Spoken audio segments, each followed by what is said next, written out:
Welcome into the Sideline Sports Show, episode number 7. It's a packed show today. Tim, how you doing, my friend? I'm doing good, man. You know, we got a really cool guest on today, man. I'm ready to kind of kick things off. Oh, yeah, absolutely. But first, Tim, congratulations. You're now an award-winning producer, I hear, or something along those lines, I think. Congratulations. This dude is now an award-winning producer. I am. I thank a lot of people for that. And the guy that we're bringing on today is also an award winner. I have to talk to him about that as well. So we got a jam-packed show with some award winners today. You know, that's what you want in the Sideline Sports Show. You come for winners, man. Okay.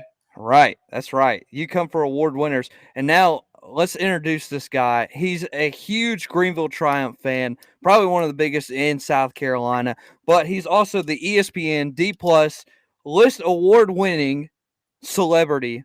Rob Brown joins the show today. Rob, how you doing, my friend? What's up, fellas? Man, it's a good day. Appreciate you guys having me in here, man. Yeah, absolutely. It is always a good day, even though it's raining where I'm at. I don't know about y'all in Greenville, but it's raining where I am. So even though it's raining, it's still a good day, especially with the throwback Braves hats on. They have been lighting it up lately, especially down in Miami. They've won, 6 in a row now? Dude, they are something like that. 13 of their last 15. Freddie Freeman hit for the cycle last night. The boys are in fuego. 3.5 game lead in the NL East. Life is good to be a Braves fan. Like, we were worried about them for a minute, but they figured it out a little bit. Yeah, and, you know, it's funny. Ben and I talked about this last week, and we're like, you know, just with the schedule that the Braves and Mets have, I was like, okay, it doesn't look good for the Braves just because of how easy the Phillies schedule is remaining. But they kind of choked a little bit. And of course, ever since Ben and I picked the Phillies to win the East, the Braves have gone 6-0 since our last show. So it's just natural, right? Yeah, it's look, I don't blame anybody. We talked about this on my show a couple of days ago. I don't blame anybody that was a Braves fan going into the All-Star break that wrote the season off, right? Like, why wouldn't you? They couldn't get to 500. Every time they got close to 500, the wheels just came off. It's like every time they finally start to find something, there was an injury. And then when Ronnie Acuna went down and Ozuna got kicked off the team for his BS, it just kind of I mean, there goes the core of your team, right? Like, those are the bats right there. Freddie Freeman took half the season to find his NL MVP form. And now all of a sudden the bullpen has started to actually do its job a little bit. The middle of the lineup is starting to pick up. What a bunch of moves they had at the trade deadline too, right? Like going to get Jock Peterson and adding Adam Duvall, who hit a home run 2 nights ago, like 380 miles out of Miami. That thing entered low Earth orbit after he got a hold of it. Like, they were buyers at the deadline, which kind of shocked me, right? Because I'm thinking, save money, pull back, have some extra cash in reserve to sign Freddie Freeman to a big show, to sign Ronnie Acuna, make him want to stick around. They went big buy after the right before the trade deadline, and damn if it didn't work out for the boys. Yeah, that's right. And I think one of the things that we talked about a little bit was, man, are the Braves just going to sit in? This is what we talked about before the All-Star break. Do they kind of just sit back and they're just sellers? Or are they just going to sit on their butt and do nothing? Or are they just going to go out and buy? And I was like, they're just going to sit on their butt, because that's what Alex Anthopoulos has done the past 4 or 5 years. He's just sat on his butt and not done anything. He's just going to bring his young talent up and trust in that young talent. That's what I supposed he was going to do this year, until next thing you know, he goes out and gets, exactly like you mentioned, Jock Peterson, Adam Duvall, a couple of bullpen help. So it's been great to see that, especially for the Braves now, because it's obviously paid off. Now, granted, Austin Riley, we got to talk about this dude, because he has been on fire. No one is really even talking about him right now.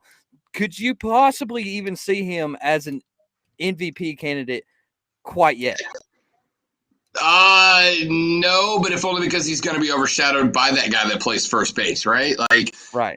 You know, if look, Freddie last year kind of did the same thing where it took him some time to get going, but once he did get going, he was hot the rest of the year, right? Freddie Freeman is something like, what is he, like 13 of his last 17 at the plate yeah, it's a ridiculous number. And I don't see any reason to think that he would slow down, right? Like, I don't see any reason to think that those numbers are going to suddenly drop back off. It's baseball, dude. It's baseball. Like, we might get 3 weeks out from the playoffs and all of a sudden the Braves just fall apart. But this is the same run they went on last year, and that run didn't stop until they got late in the playoffs. Now, granted, as I tell all my Braves friends, don't forget they're still the Braves, right? Like, they still got to get through the playoffs and not collapse like they do every other year. But, you enjoy the ride.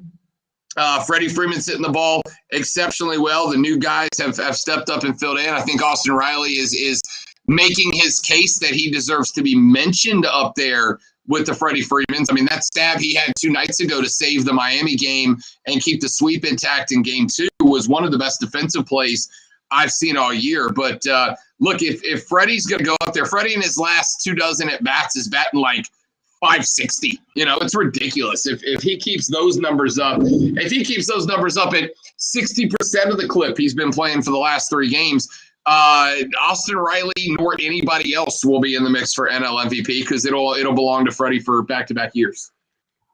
Now I want to ask you about the closing role, because last night the Braves go in up 11-3.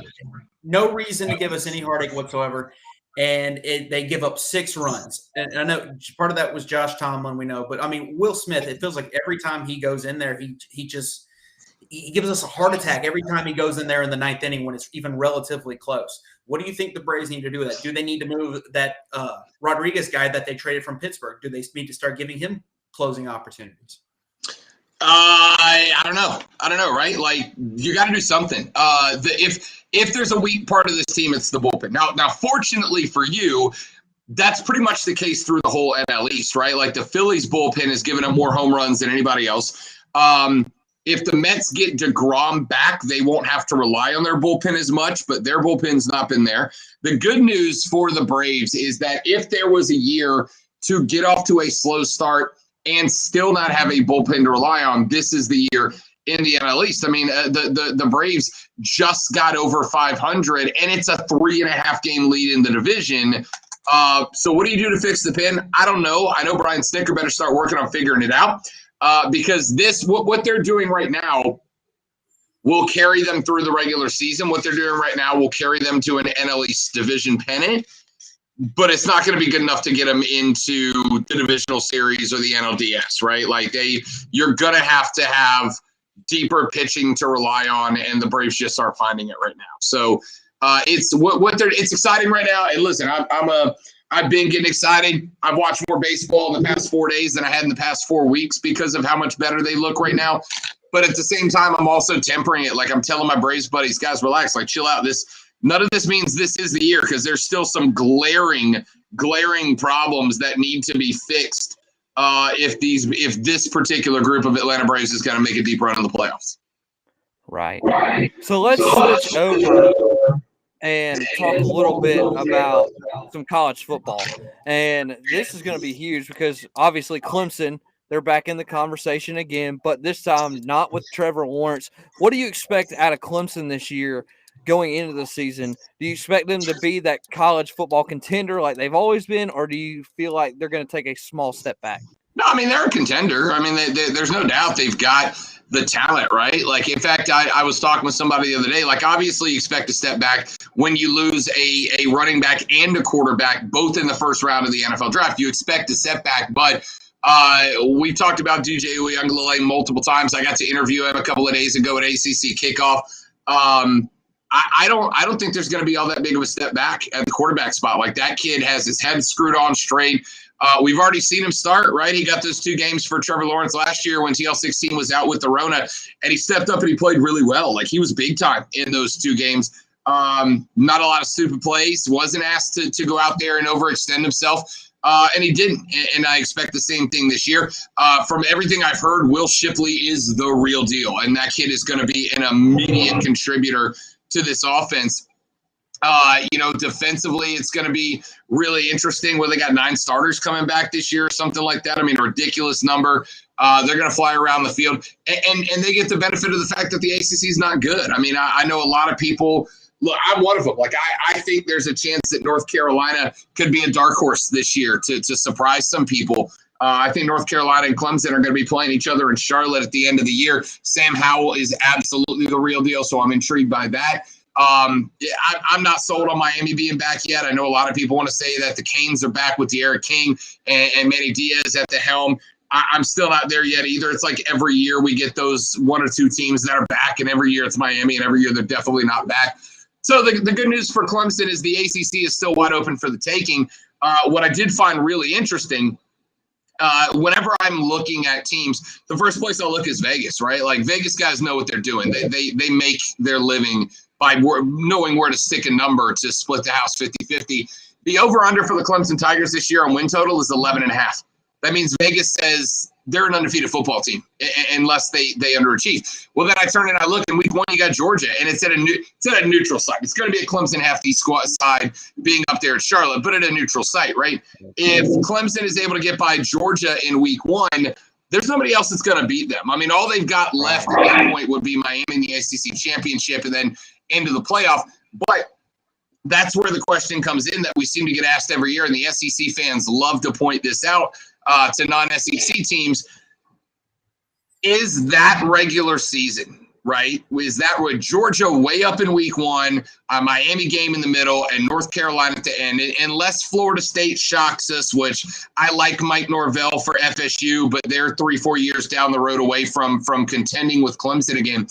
Unless there's a shock somewhere in there, is Clemson going to be tested and tried and sharpened when the playoffs roll around? Because Oklahoma and Spencer Rattler are going to be good this year. We all know what Alabama is going to do.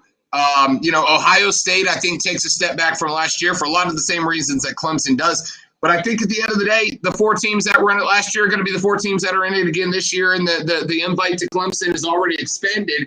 Even if they lose to Georgia, it's week 1. They got 11 weeks to go out there and just run roughshod over everybody else to earn themselves back into the top 4, which they can unless Georgia goes undefeated. But coming out of the SEC East and having to win an SEC championship doesn't bode well for an undefeated Georgia team, even if they beat Clemson. So, the door's open. They're set up for good things there. I think Uyunglele is good. Will Shipley and Lynn J. Dixon are going to do pretty impressive things at the running back spot. They're chock-a-block full of returners on defense. I think Clemson's absolutely a team that we're going to see right back in the playoffs this year without a doubt. And you kind of touched on it there. If Georgia beats Clemson week 1, right? I heard someone say this, and I want to get your thoughts on it.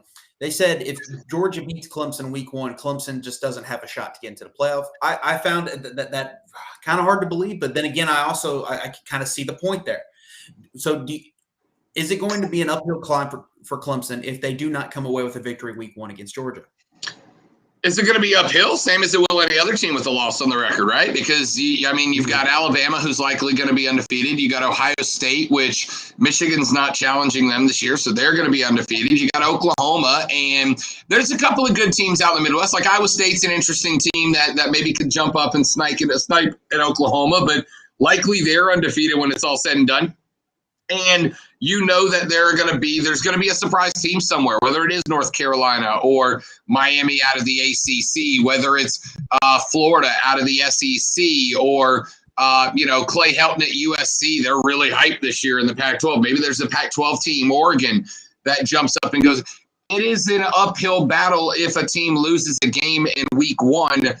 But how many times have we said over the course of the college football playoffs, if you're going to lose a game, lose it in week 1, right? Get it out of the way and open the door. The good news for Clemson is that over the past 8 years, they have made themselves into one of the household names in college football, and they are going to get credence to their name just by having their name, just by having the tiger paw on the side of the helmet and having done what Dabo has done there for years. They can't lose to anybody else on the schedule, right? Even if they beat Georgia, they can't lose to North Carolina. They can't lose to Miami. They can't lose to FSU. They can't lose in the ACC championship. But if they lose to Georgia, guys, that's a top 5 loss on a neutral site in week 1. There's worse teams have gotten into the playoffs with worse losses than a top 5 loss at Georgia early. They would have to come out and prove something the rest of the season, but it ain't the end of the world if they lose to Georgia. They'll be just fine. And so kind of want to switch gears here. Now, I want to talk a little bit about the other team in Upstate, South Carolina. They have a new coach in Shane Beamer. What do we expect in year one with Beamer at the helm in Columbia? So the majority of people that we've talked to feel that a 6-win season and a bowl eligibility season is a thumbs up, right? Like that's a successful season. Get bowl eligible. I agree to some point. I think bowl eligibility is absolutely a successful season, but I don't think that's it. Like I think you can do better. We were looking down the schedule. We broke down the schedule earlier in the week for South Carolina, opening up with Eastern Illinois in a couple of weeks. And guys, I mean, there's a Vanderbilt on the schedule. Tennessee is a beatable football team. There's not a team on the schedule that South Carolina can't beat until Texas A&M on the road in week 7. They could theoretically be 6-0 going into week 7 up against Texas A&M. Do I think they will be? I don't know. I tell you, I love Shane Beamer. I like the way he talks. I like the way he walks. I like the way he coaches. Everybody I've talked to in Columbia is goo-goo for this guy. He's saying all that. I love his welcome home slogan and the campaign he's put together with that. You know, Clemson's had the family thing for a while. He's put this welcome home thing together, and kids are eating it up. Players are eating it up. Fans are eating it up. The girlfriend and I last Sunday were over in Columbia after the awards ceremony. By the way, congratulations again, big dog. And we went to the football stadium on campus. We went to go see Williams-Brice, and dude, there had to be 30 cars that were all circling around Williams-Brice Stadium waiting for their chance to take a picture with the welcome home sign. And I mean, the South Carolina folks are eating it up, and the players feel that. They feel that energy, right? I think South Carolina can realistically be 5-1 going into week 7. They got Texas A&M on that schedule. They got Florida on that schedule. They got Bama on that schedule. There's probably 3-4 games that I think South Carolina's a double-digit dog in. But if Luke Doty gets healthy, right now they got a grad assistant on their quarterback room because they're out of guys because of injury. If Luke Doty gets healthy and they can have him for week 2 or 3, I think bowl eligibility is the bare minimum. I think that's where you mark a successful season. But I also think it's the baseline expectation for this team. I think South Carolina, if Shane Beamer's the guy, and a lot of us think he is, I think they're 2 years away from being a really good team that maybe starts to snipe the Floridas and the Georgias in the East and make a little noise. Right, and to definitely achieve their goals, they're going to have to manage and do very well that first half season, like you said, because the second half season, that's where it kind of gets brutal. That's where you get into the meat and teeth of the SEC and your SEC opponents like Georgia and Florida. Now, the defense has been a problem. The running back that I can already say, but on the defensive side of the ball, watch for and players that step up in order for this unit to be better. Well, I mean, honestly, I think it's all over. First off, you had the kid that transferred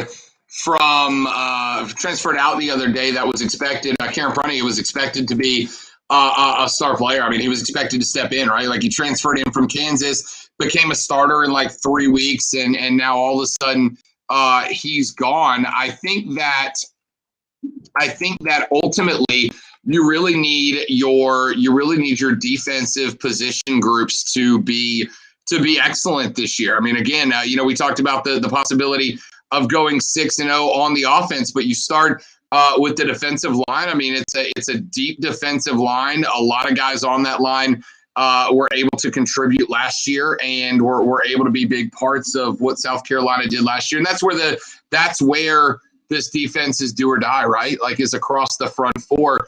I think that is what I'm really interested in with Shane Beamer, right? Because we've talked about the fact that he's never been a coordinator, offensive or defensive.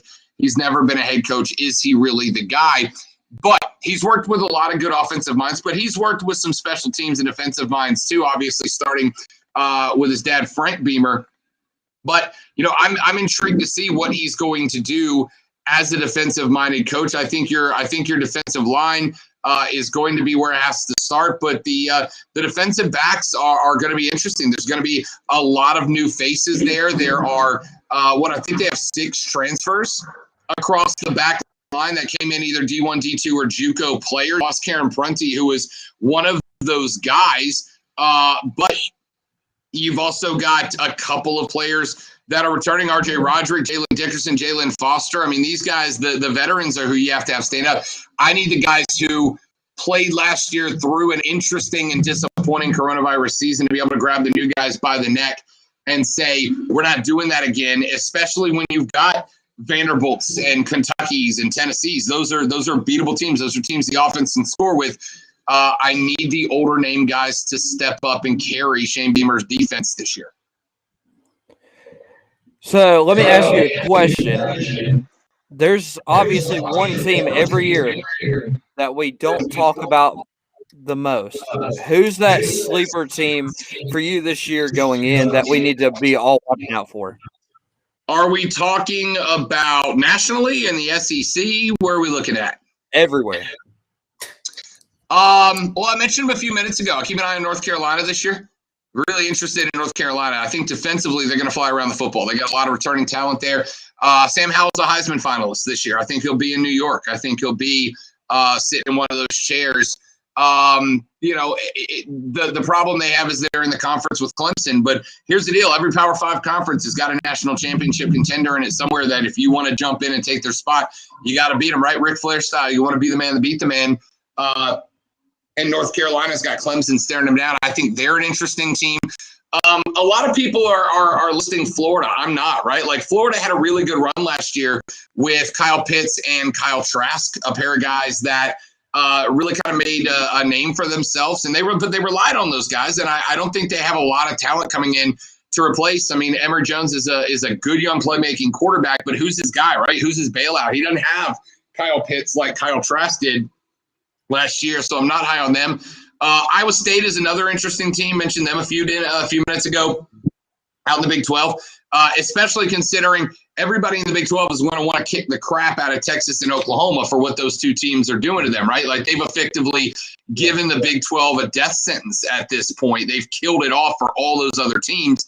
Iowa State might very well be capable of jumping up and upsetting Spencer Pratt. I mean, we've seen Oklahoma be upset by worse teams than what Iowa State's putting on the field. So North Carolina out of the ACC, Iowa State out of the Big 12.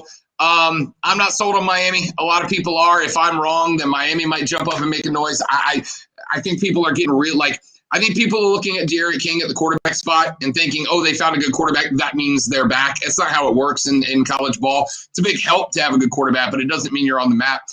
So I would say my two teams, I keep an eye on North Carolina and Iowa State. Nobody really in the Pac-12 that I love. I mean, or you know what Oregon's going to be under Cristobal, right? They're going to be fast. They're going to be loose. They're going to be fun. They're going to be entertaining, but they're not going to be able to step up and beat an SEC team. Out of the SEC, I don't think there's a surprise waiting in the SEC, right? I mean, Texas A&M is ranked number 6 or 7, depending on where you look coming into the season. If they succeed, it won't be a surprise, but they're also in the West. They've got Alabama. They've got Auburn. They've got LSU. They've got Mississippi. They've got Mississippi State. I don't see Texas A&M being around when it's all over either, because Alabama's the juggernaut. And I think that's one thing that I've told my college football friends over the past couple of weeks is this season is interesting to me in that it's not interesting to me, right? Like, Alabama's the powerhouse. Anybody want to bet $1 right now that Alabama loses a game? I doubt it, right? Does anybody want to bet me $1 right now that Clemson loses a game? I mean, maybe with Georgia on the schedule, but I doubt it. Like, we know who the favorites are. It's Alabama and Georgia out of the SEC. It's Clemson out of the ACC. It's Oklahoma out of the Big 12.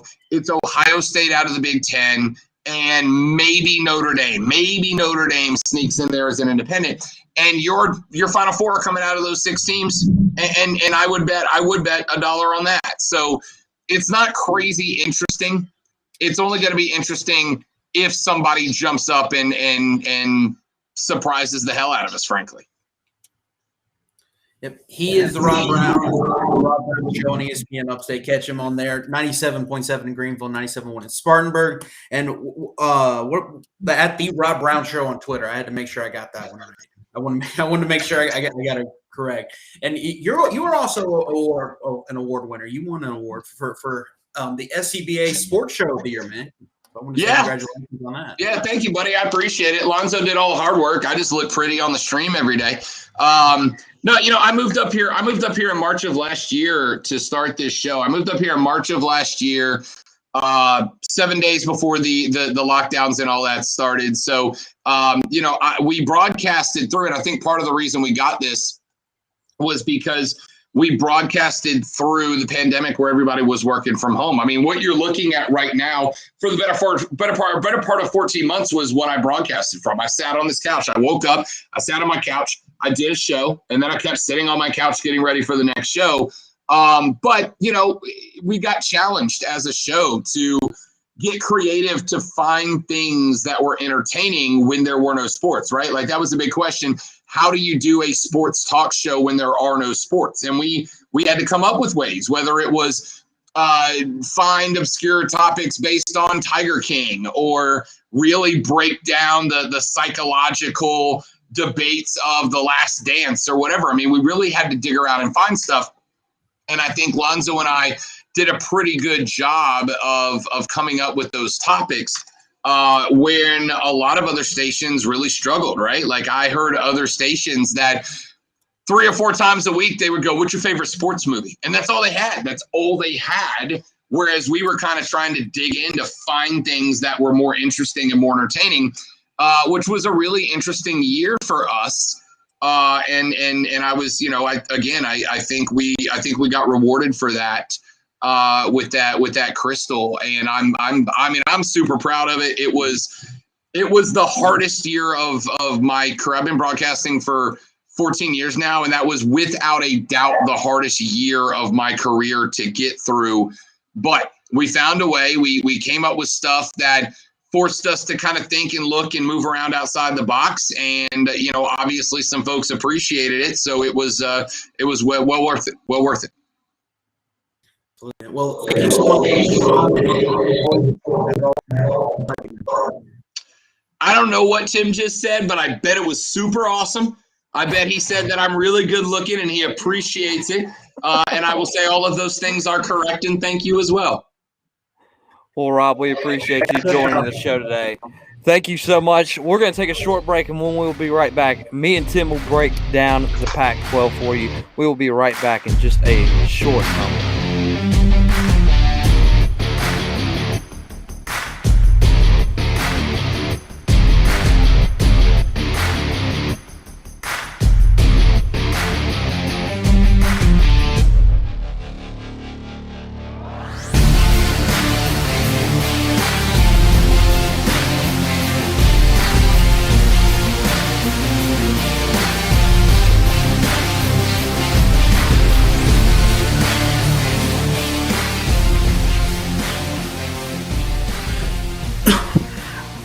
Welcome back into segment 2 of episode number 7 of the Sideline Sports Show.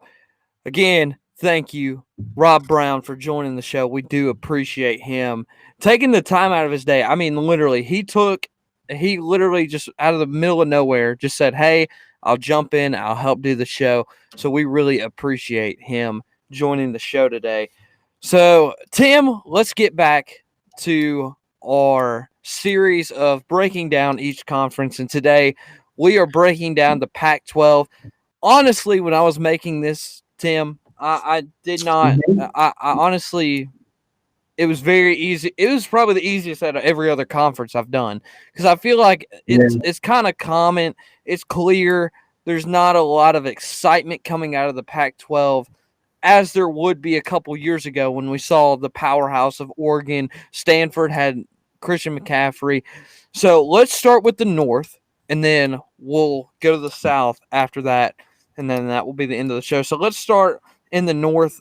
And I'm going to say the exact same thing I said last week. Until proven otherwise, I got Oregon winning the North. Oh, you're just coming out at the top and saying who you the winner, man. You're not even going to go from bottom up. No, I'm not. I'm just why? Like, I don't need to start from the bottom when you already know the clear-cut winner. I mean, it's obvious No. of Oregon. No love for Arizona State. No. Fighting Herm Edwards. There's no love for Utah. I mean, USC is thought of to have a decent team this year. No. So, I mean, now, granted, I have not said Oregon will win the Pac-12. I have not said that yet. I'm saying they will win the North. All right, okay. I'm not saying they're going to win it all. Okay, the Pac-12 there for a second. No. I have Oregon winning the North, not all of it. We'll get to that towards the end of the show, but I got them winning the North for obvious reasons. I think Washington is the only other team in that division that currently is ranked in the top 25 in the AP poll. And they're kind of filled with unknowns. Ever since they made the playoffs several years ago, they've been inconsistent. They've kind of lost form and they've gone back down. Just too many question marks. So, and Oregon State, Stanford, and Washington State are the other teams. And there's just as for the Pac-12 North, yeah, I would say I have to agree with you. Oregon is the one that comes out of that division. All right, and then I'll go two at a time. I'll have Washington at my 2 and Stanford at my 3. I like Washington. They finished really well last year. I think they only had one loss, but they only played 5 games or 4 games, something like that. They didn't get a lot of action.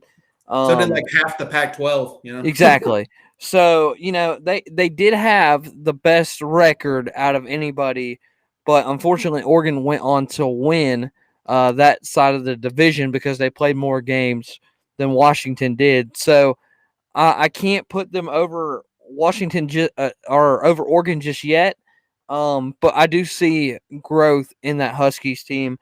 And then Stanford, you look down the rest of this list, I just feel like Stanford stands out better than the rest of these other teams.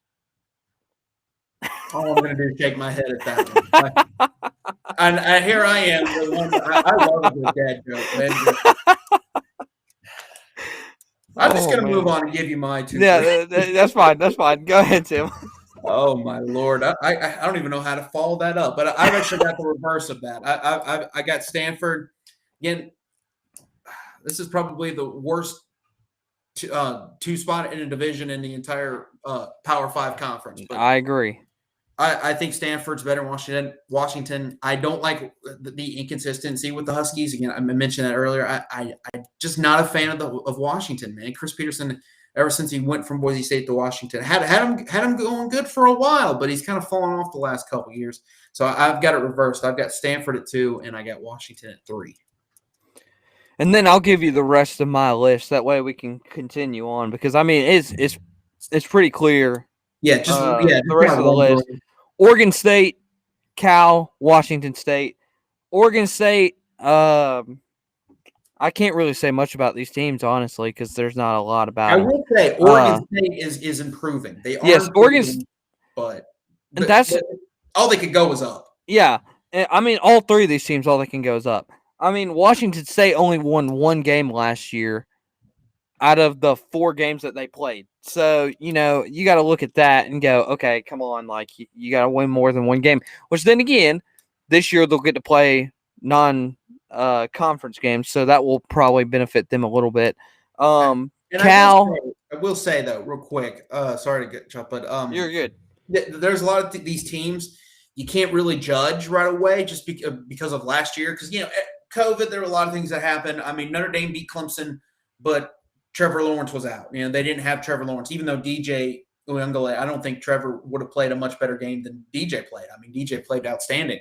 But still, I mean, you have to factor in a lot of COVID, and you have to factor in a lot of those things. And you can't really judge teams off of last year just because, like you said, they only played 5 games. Yeah, they only had 1 win last year.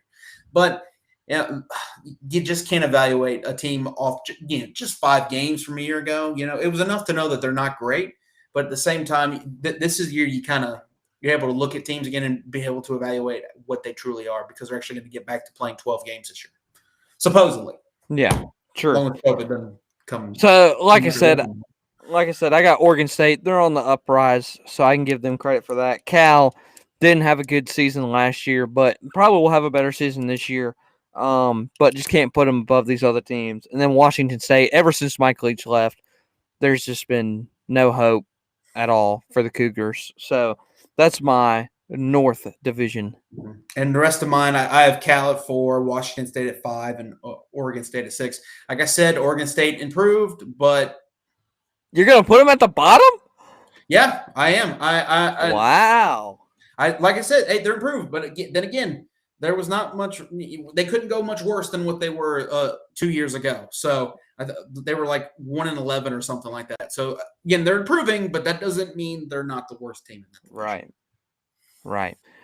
So you got Oregon, right? Or you got Washington. Washington winning the North, correct?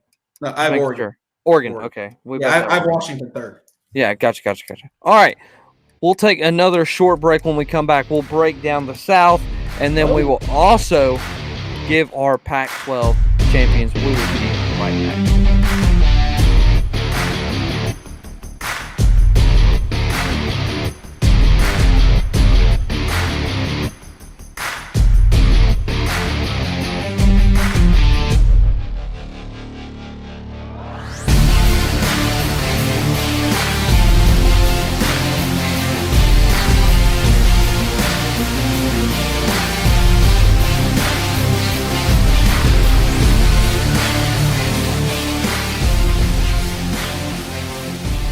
Back into the Sideline Sports Show here on August 19th, or for those of you that will be listening to the podcast, whenever you are listening to your podcast, morning, evening, or afternoon, you can take us anywhere on Anchor. You can catch us on Apple Podcasts, Spotify, any ones that I'm missing there, Ben? Amazon. I know that they have their own podcast platform. Yeah, learn something new every day. I didn't know we were Amazon. Hey, Jeff Bezos. Oh, wait, never mind. He's gone.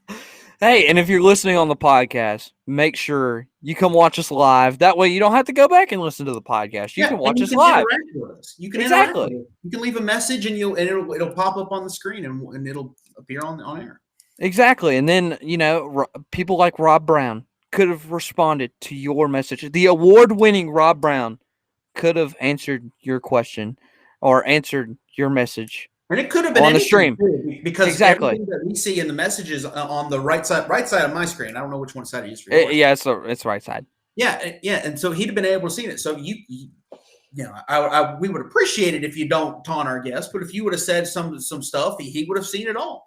So in the future, when we have guests like that, feel free to drop any type of comments, questions, or anything. And as you can tell, Rob definitely has a lot of information. So he'll be able to answer your question in great detail. So exactly. Or if you have a question or you disagree with our series that we're going through where we're picking conferences and where we think our Pac-12 champion or SEC championship, or if you're like Tim and you want to put the Hawkeyes of Iowa as your Big Ten championship and you agree as that, ride or die, then go ahead, comment it. Like, just don't be afraid. Don't be afraid. It's okay. No one's going to be bashful except Tim, maybe. Anyway. I'm about to say, I reserve the right to bash you tomorrow. So. Let's go ahead. Let's break this down. Tim, the South of the Pac-12. I feel like we have the same answer for this one right here. But go ahead. Or do you want to start from the bottom? Let's start from the bottom this time. Yeah, since we start. A little bit more drama. And I want you to go first. Arizona. They don't have the quarterback that they used to have anymore. Their offense wasn't good last year. I think they were 1-5 or 1-4 last year. Granted, it was COVID season. Okay, we get that. We understand. But still, they didn't show me anything to make me feel like they have a leap over all these other teams in the South. So I have Arizona at the bottom. Yeah, and I have to agree with that. I mean, who can forget when they allowed their rivals, Arizona State, to drop 70 on them? So kind of hard to forget. You can't forget that.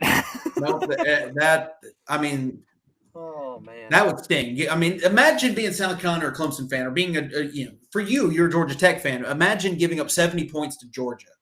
I mean, I mean, Tim, that would be tough to kind of live with that. Tim. You're trying to rub it in, I see, because Clemson went down a tech last year. Oh, I don't know what you're talking about. Our punter had more passing yards than your quarterback.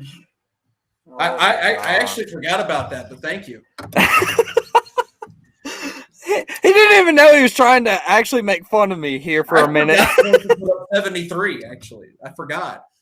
That's forgot. Embarrassing. That's embarrassing.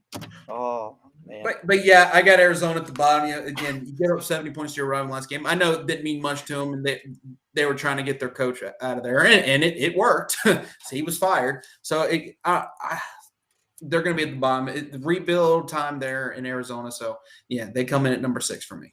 Right. My next team is Mr. Old Chip Kelly, UCLA.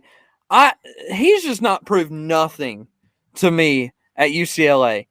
Like, ever since he's walked in I had to Google today if he was still the head coach over at UCLA because he's done absolutely nothing at UCLA. Yeah, and so, exactly, I had to Google it. And I'm like, man, Chip Kelly is still over at UCLA. He's done absolutely nothing but have losing seasons back to back to back to back. Like, what more does he have to prove at UCLA to get a winning season? He can't. I mean, he's just obviously proved so far he can't build a winning team at UCLA. And so I don't see that happening this year either. There's nothing that can convince me. So I'm going to put them second to last. All right, I got the Buffs of Colorado. I mean, I think that they could be a decent team, but I'm not a believer in them yet. I'm just not. I actually think that University of California, Los Angeles, I think this could be a year in which they maybe make a run, but I feel like they'd be more so mediocre in the middle of the pack in the South Division. Yeah, but I think I like a UCLA just a little bit more, which it's like, comparing green beans with collard greens. It's like, okay, cool. It's really it's kind of it's a bland comparison. Like, who cares? It's just but anyway, it's just like I have UCLA a little bit above Colorado, but again, it's like comparing eating which vegetables like you want to have first before you actually get to the real good stuff. In order, man, you thought you were listening to a sports show, and then you hear Tim talking about vegetables over here. So think about it though. These teams, two teams, it's like comparing your two teams' favorite vegetables almost. Oh man! All right, so at the 4, I got Utah. I feel like they could have a good season, but they could also not have a good season. That's why I have to put them in the middle. I'm just not 100% sure if I want to put them towards the top yet. So that's why I was like, I'm going to have to put them towards the middle. So I'm going to put Utah at the 4. Interesting. Actually, and I have UCLA up there at 4, like I said, because I like them a little bit better in Colorado. I still think that there's a gap between 3 and 4. I'm going to go and spoil it. I have Utah at 3. I think that there is a difference. There is a noticeable difference in the gap between those two teams. So I think overall Utah, now their quarterbacks they brought in from South Carolina last year, Jake Bentley, transferred out. So it'd be interesting to see that quarterback situation, what they do out there. Again, you can't really judge them off last year because I believe that they had actually won a division, but or something, and they had a COVID issue. There was someone in the Pac-12 that had a COVID issue and couldn't play in the Pac-12 title game. I can't remember if that was them or not. Oh, it was in the North. From the North. Okay. Yeah, right. Because that's how Oregon got in. I think it was Washington. That sounds about right. And Utah, I feel as though I think they played 6 games or something like that. The Pac-12 as a whole just did not play. I mean, they were supposed to play 8 games. Obviously, COVID got in the way and prevented a lot of that. Again, we got to talk about what the ACC has done with their rule change. We'll get to that probably in the show. Yeah. But again, I like what Utah. I like Utah. They usually have a good running game. Obviously, so there's definitely a gap between them and UCLA, but I don't feel ready to put them over the Trojans of USC or the Sun Devils of Arizona State. Just not yet. Yeah. At my 3, I had a team that you just mentioned, Arizona State. They could be good. They really could. They could be good this year, huh? I'm like, wow, because I'm going. I'm sorry, I didn't mean. Wow, because I'm like, wow, that means you have Colorado in the top 2. Yes, and I'll get to that in a moment. I feel like their quarterback that played last year, he did a phenomenal job. I think this offense can take a step forward. Now, I'm not saying that they're going to win their division, obviously. They were, if I look back at the 2020 stats earlier before the show, Arizona State was towards the middle of the pack last year, and I expect them to be towards the middle of that pack. I could see them at the 3, I could see them at the 4, but I see them at the 3, at the top, towards the top of the South, just because I like their offense. Their defense doesn't show me much, so it'll be interesting to see. But I like them at my 3. Gotcha. I mean, yeah, and I get that with Arizona State because I put them at my 2 spot. Fighting Herm Edwards is, it was very surprising to learn that there was actually some ongoing investigations going on with the Sun Devil program with Herm Edwards. Because I learned about that because I was like, why is he on the hot seat? It was like, oh, there's some stuff going on with NCAA and stuff. So it will be interesting to see how that investigation goes. It'll be interesting to see, does that cloud their season at all? Like, does that get in the way? Does that becomes a distraction? Does Herm Edwards get canned in the middle of the season? I don't think that'll happen, but you never know. But I think that they'll be able to right the ship and get to the top half of this South Division. I don't think they're quite good enough to top the Trojans of USC. Right. All right. So you have Utah at your 3, right? Yes. Okay. I didn't know. So you got Utah at your 3, Arizona State at your 2, right?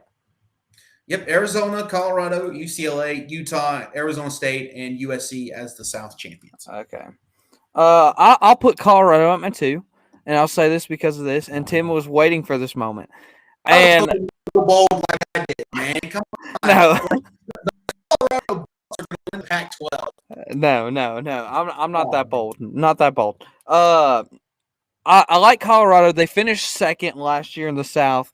Granted, it was COVID season. I understand, but I like I'm trying to remember his name. I can see his face now. He used to be at Georgia, and now he's over at Colorado as the head coach. Can't see his face, but I know, or I can't see his name, but or say his name, but I can see his face. Don't remember his name, but I like what he's done with the program. I think this is their year where they take a huge leap forward. How big of a leap forward? I want to take the risk on it and say 2, but I can't throw them over USC. They just got Slindovis back at quarterback. They got a really good high-powered offense, and I see them playing Oregon in the Pac-12 championship. Who do you got? Who do you got winning it? I didn't like Oregon last year, and I feel like a lot of people have never liked USC. But I'm going to be bold, and I'm going to go USC. And I'll say this because Slindovis is an incredible quarterback.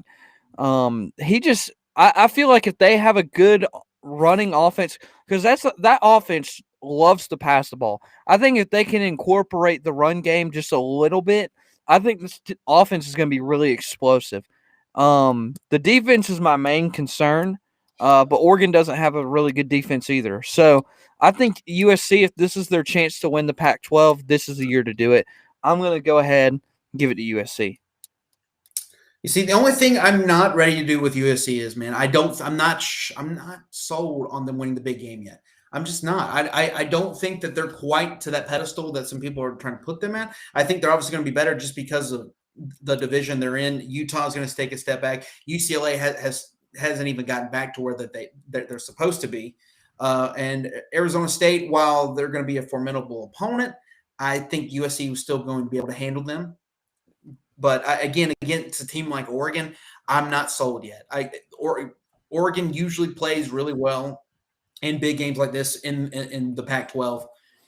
So I'm not ready to dethrone the Ducks as champions in the Pac-12 and give it back to the Trojans of USC.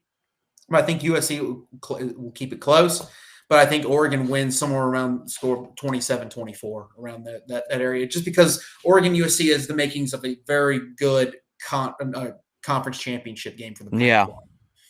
So I've got Oregon winning. Awesome. All right, before we go, we got to talk about this. ACC announces today that if your team has COVID and cannot play, it is an automatic forfeit for your team. Tim, do you agree? Do you disagree? Or is it about right? At first, I thought of this. I didn't like it. I was like, all right, come on now. Some one or two people test positive, and boom, this whole thing could be shut down. But then I remember two from last year. Oh, Michigan and Jim Harbaugh. No, I wasn't even thinking about Michigan. I thought about your first one that came to your mind immediately. My favorite one. Yes, your favorite one. Mike Norvell dodging Clemson last year. That's true.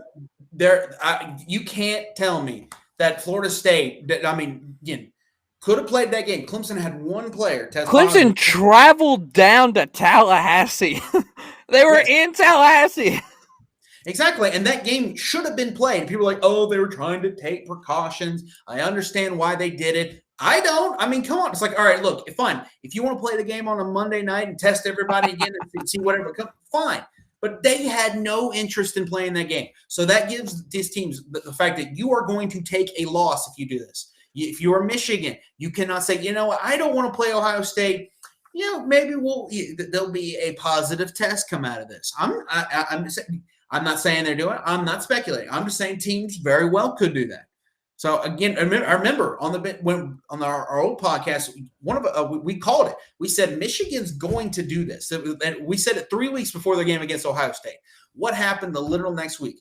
Michigan knew that Ohio State was coming there to beat the living heck out of them. They knew it was happening. And so next thing we know, Michigan's got COVID. Can't play that game.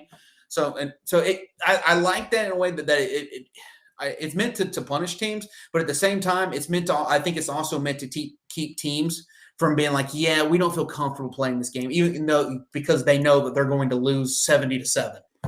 Here's where I have the problem with it. If it was still applied to last year to the Clemson Florida State situation, it would have actually counted a loss towards Clemson since Clemson was the one that had the positive test and Florida State didn't. So I don't like that for that factor of it's one test. It's only one. It's not, everybody. And Florida State even came out and said, hey, well, he was practicing with the team all week. He was hanging out with players in the hotel when they got down here. He's been around everybody, and that's why we don't want to play him because everybody else could have it. Well, then the next week comes around, and everybody's fine.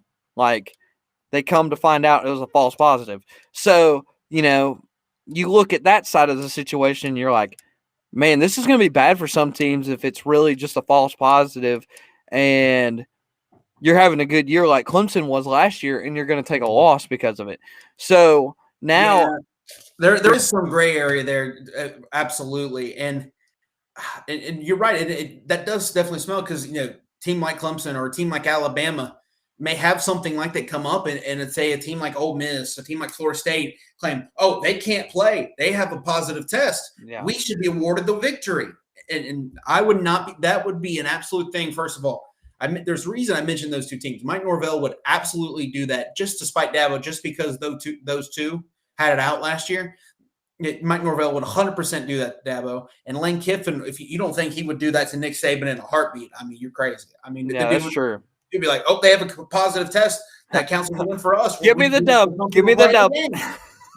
Yeah, give me the dub. Give me the dub. I'll take it. Give me that W. Or as James Winston says, let me eat that W. Oh, man, Jameis Winston. Oh, goodness. I forgot about old Red Lobster. Oh, man. Oh, my gosh. Good old but Red Lobster. That's actually all of the Power 5, Tim. We've wrapped it up. So now saying that, next week, we're going to go through our college football playoff show and break down who we got in the college football playoff. And then we'll also announce who we got winning it all. And we'll see how wrong we are by the end of the year. Yeah, we'll see if my Iowa Hawkeyes make it to the college football national championship. Hey, You never know. North Carolina could pull it off for all we know. Like we don't know. They could. They very well could. Some questions about their non-conference schedule, but other than that, yeah, they have a chance for sure. Especially that they're going to have to beat Clemson ACC title game, but they absolutely have a chance. Yeah, and then also next week we have a special guest joining us as well for next week's show. So that's back-to-back. Tim, this is back-to-back weeks. We have guests on our show. Unbelievable. I mean, hey, I don't blame them. Who wouldn't want to come on and talk to Ben, Exactly. And he's from whichever one you prefer. And he's from the ACC network, does stuff with Georgia Tech. So he will be on next week joining us. But until then, make sure you follow us. Tim, you could be the pointer today. Look at this. I know. Look at this. I did it wrong. You can follow us on Facebook, Sideline Sports Show, or you can search at Sideline Sports Show. You can point down now. Okay. I do have a question, though. Okay. What? Would you say next week we will be going coon hunting? Ooh, that's a good hint. I could agree with that. Yes, we would. We will be. Came up with that one. 200 IQ right there. All right. You can follow us on Instagram at the Sideline Sports Show or on our YouTube page, Sideline Sports Show. That's how you can also watch the show for people listening in podcast land. You got to watch the show on Thursdays. Next Thursday's show will begin at 6:30. Horns. That's a good thing, Tim. And I'll tell you why in just a second. Yeah. And then also, I don't have the graphic. I should have the graphic. But you can follow us on Twitter now. It's at Sideline SP Show. I have to make sure I get it right because it's not the same as the rest. I can see it working in your head. Yes. You're like, oh, no. Hey, Tim. Yeah. Tim, I will say, the guy that's going to be a guest on our show next week just heard your coon hunting joke. Did he really? Yes, he did. And he liked the stream on Twitter. So he saw it. He saw it, Tim. He saw it. I mean, hey, man, let me know if that was good. I think that was a fantastic joke. I mean, you had your dad joke earlier. That's true. That's true. All right. Until next week, hang tight, and we'll go coon hunting next week. Now, Tim, horns down, Hart playing the Blue Devils of Elbert County tomorrow night. And we always say horns down. So horn downs all weekend long until we come back here next Thursday. Hopefully I will be in a good mood because we won. So until then, have a great week. Enjoy high school football. Commentary, how could they not win? Exactly. But have a great weekend. Enjoy some high school football that is going to be happening this weekend. Burns and Greer tomorrow. Oh man, that's a South Carolina a good game right there. If you want, or if you're in South Carolina, that's a good game to go watch. So if you're in Georgia, Hart Elbert tomorrow, huge rivalry in Northeast Georgia, probably one of the biggest in Northeast Georgia. Come out in Hearn Stadium and watch that. Horns down. We'll see you next week as we bring on Mr. Coon Hunting next week to join the show. Tim, have a great week.